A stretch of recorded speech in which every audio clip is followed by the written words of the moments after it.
Welcome back to Europa 360. It is closing in on midday.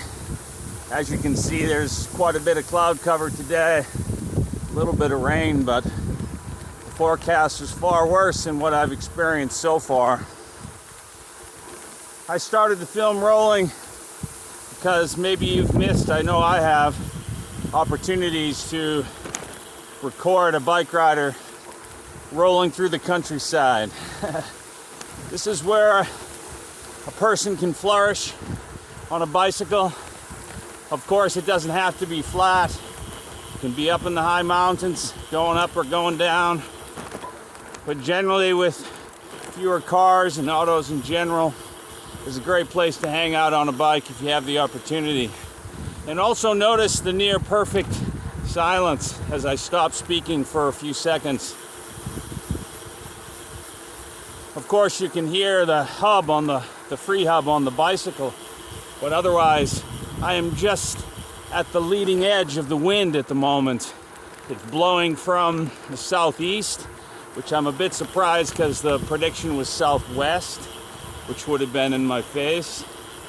Just checking my route. I'll say for a moment something about my routes. You know, I build them on software like Strava. This time I use Camargue for the first roughly half and Strava for the second. I'm riding what Strava considers the popular route today.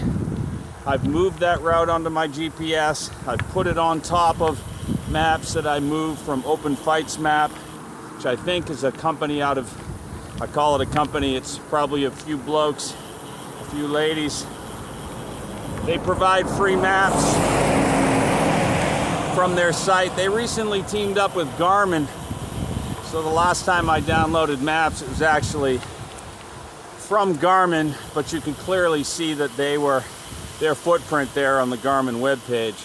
Hopefully Garmin doesn't create any unnecessary complications, because Open Fights Map has been a wonderful resource for bike touring folks like myself for many years now.